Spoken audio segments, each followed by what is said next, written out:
But yeah, just wanted to understand sort of your journey. Like how did you come to Perth? And like what was it like for you growing up? So I came to Perth 12 years ago. So previously, my experience is planning. So I worked in a corporate for 10 years. So I met my husband. No office romance. We got together after we left. Both left the company.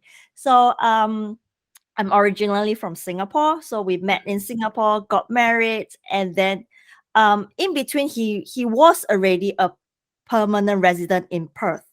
So and eventually he got his citizenship. So we are talking about whether to reside in Singapore or Perth. I decided to move to Perth. So when that happened, I was thinking, should I go back to corporate or be start a family? Yeah. So when we are looking at job opportunities, there's not much related to what I'm doing. So we started to start a family, and of course, 2 years later, my son was born. And again, we don't have informal support in Perth. So it's just myself, my Mason, and my husband Michael.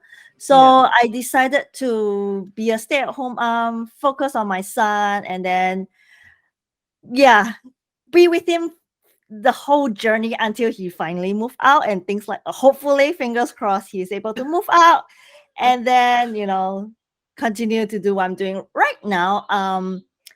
I'm very happy to be able to chair his school board. Yeah. So Yeah. this is a very, very priceless opportunity for me, because when he started kindergarten, I was getting the reason why I was so active in school activities is because I don't grow up in Perth. So Mm. yeah, being involved really helps me with the curriculums, and get to know how the school is like. And I know it's very nervous for him, and especially nervous for me as well. First time mom, and then in the foreign country is just a way to get into the community. So being show up, being consistent, being active in school activity actually give me the confidence. But tell me about how would you define confidence for yourself? I want to say integrity. So to me, being confident is you are able to say things truthfully, even though it's a very unpopular opinion. Yeah. So I again feel like every time people wants to look confident, they want to look impressive, they will always say something that's politically correct. And because they are so worried that they will be not likable. And Yeah. again, to the point, it compromise integrity. Especially you will see in social media, there are few good examples whereby whatever they do or say or have are not entirely true. That's beautiful. And how would you describe your confidence building journey now looking back? You've mentioned obviously you've grown up in Singapore. You made a decision to, and you were working in a sort of corporate world. You moved to Perth with your husband. Decided to have a child. Obviously, very different environment. But stay at home mom, like away from. Like in a different country, as you say, you have no support network.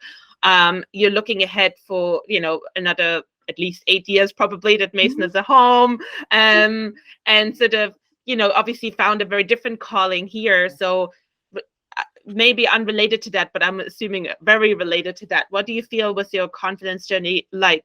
Did you feel confident in Singapore?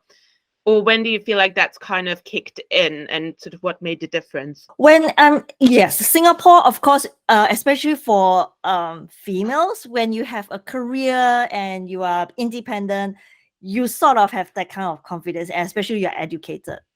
But when I moved to Perth, it's a little bit, because motherhood is very, very tough. Yeah.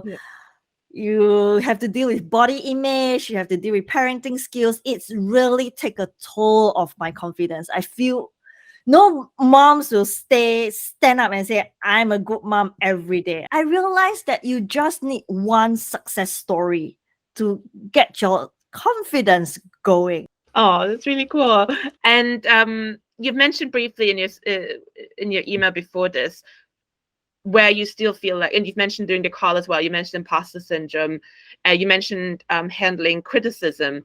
Is there, Mm. how would you sort of summarize your own aims for your confidence building journey going forward? Mm. I think from where I used to be is like a very low confident person, and now is a little bit more confident. And I think the next level will be how to handle criticism. Yeah. So it's again, when you are confident, you put yourself out there and you feel like yeah, and people start to feel like why this not that.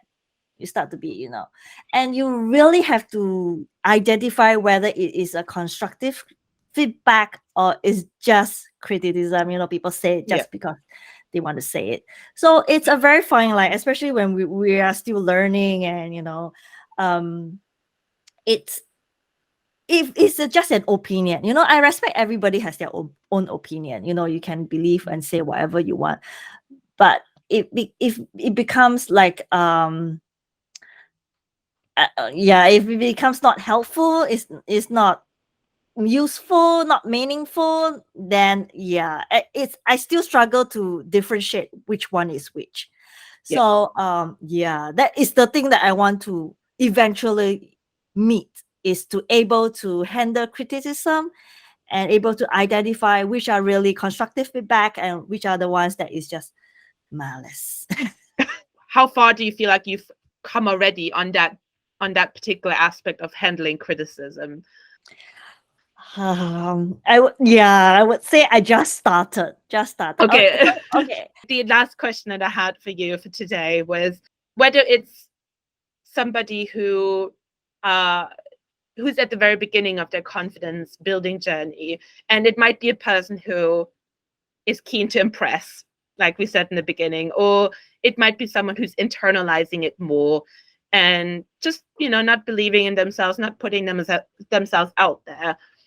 And what would be your advice to them to get started to building their confidence? I think everyone will need that one success story. So, and I just feel like if you don't succeed the first time, it's never your fault. It's just the stars don't align. So if you're able to experience that one success story, that you able to achieve what you wanted and you planned for it, and it's really the light bulb moment. You really need the person really need to experience that, and you will see that I can do it. That is being confident. You see, Yeah. if I shared with this story with my fellow peers as well. It's like, if you ask an Olympian, the athlete have been training for like 15 years, and you ask them, are you able to get gold this Olympic? If the person says that, yeah, not so sure, I will try. You can't say that you have been trying for 15 years. And if people would ask you that, you have to say, yes, I can get gold medal. Of course, I've been training for 15 years. Of course, I can get it. So this is not arrogant. This is confident. So again, you just need to have one mind and say that you have been doing it. You have been training for so long and you do it. And of course, you can do it. Of course, it will succeed. So yeah, that's the thing I want to say.